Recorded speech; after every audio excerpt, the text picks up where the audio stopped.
কেয়ামতের দিন এক ভয়াল বাস্তবতা। আল কুরআন ও হাদিসের আলোকে এক হৃদয়বিদারক কাহিনী। একদিন এই দুনিয়া আর থাকবে না। একদিন সবকিছু ধ্বংস হয়ে যাবে। একদিন পাহাড়গুলো তুলোর মতো উড়ে যাবে, সমুদ্রগুলো জ্বলে উঠবে, সূর্য অন্ধকার হয়ে যাবে। হ্যাঁ, সেই দিনই কেয়ামতের দিন, যেদিন আল্লাহ তাআলা বলবেন। সেদিন মানুষ দাঁড়াবে জগৎসমূহের পালনকর্তাদের সামনে। সূরা আল মুতাফফিফিন আয়াত 6। তখন হঠাৎ এক ভয়ঙ্কর আওয়াজ পৃথিবীতে কাঁপিয়ে তুলবে। ইসরাফিল আলাইহিস সালাম সিংহায় ফু দিবেন। যখন সিংহায় ফুঁক দেওয়া হবে, সূরা আল মুদাশ্শির আয়াত 8। এই আওয়াজে পৃথিবী ধসে পড়বে, সমুদ্র উথলে উঠবে, আগ্নেয়গিরি বিস্ফোরিত হবে, আকাশ ছিঁড়ে যাবে। যখন আকাশ ফেটে যাবে, সূরা ইনশিকাক আয়াত 1।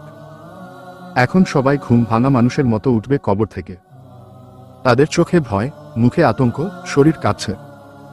ভরাট বৃত্ত। সেদিন মানুষ পালাবে তার ভাই থেকে, মায়ের কাছ থেকে, বাবার কাছ থেকে, স্ত্রী ও সন্তানদের কাছ থেকেও। সূরা আবাসা আয়াত 34-36। সেই মানুষটা যে দুনিয়ায় তার মা বাবাকে ভালোবাসত, সন্তানদের আদর করত, আজ তাদের কাছ থেকেও সে পালাবে শুধু নিজের চিন্তায়। আল্লাহর সামনে দাঁড়াতে হবে। নেকি কম, গুনাহ বেশি।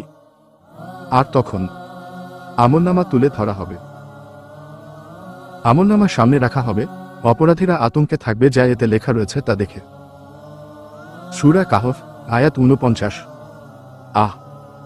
যদি আপনি শোনেন, সেই সময় মানুষ কাঁদছে, চিৎকার করছে।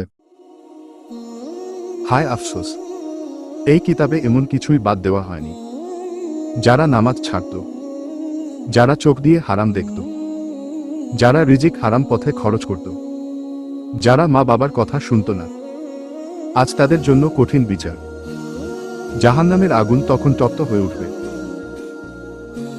সেদিন জাহান্নাম সামনে নিয়ে আসা হবে। সূরা ফজর আয়াত 23। জাহান্নাম তখন গর্জন করবে। নবী সাল্লাল্লাহু আলাইহি ওয়াসাল্লাম বলেছেন, জাহান্নামকে আনা হবে, তার 70,000 রশ্মি থাকবে, প্রতি রশ্মিতে 70,000 ফেরেশতা থাকবে যারা তা টানবে। সহিহ মুসলিম।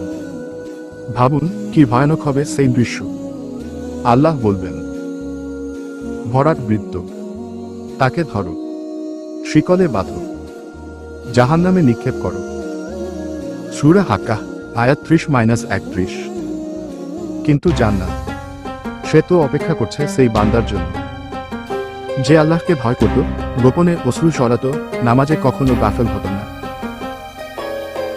যাকে আমলনামার ডান হাতে দেওয়া হবে। সূরা হাক্কাহ আয়াত 19। সে তখন খুশিতে চিৎকার করে বলবে, আসো, পড়ো আমার আমলনামা।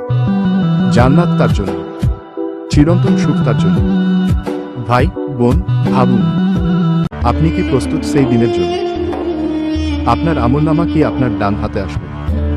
আপনি যদি আজ ফিরে না আসেন, কে জানে, হয়তো আগামী ফজরই হবে আপনার শেষ ফজর। তাই এখনই তাওবা করুন, নামাজ শুরু করুন, হারাম থেকে ফিরে আসুন। তোমরা তোমাদের প্রতিপালকের ক্ষমার দিকে দৌড়াও। সূরা আলে ইমরান আয়াত 133।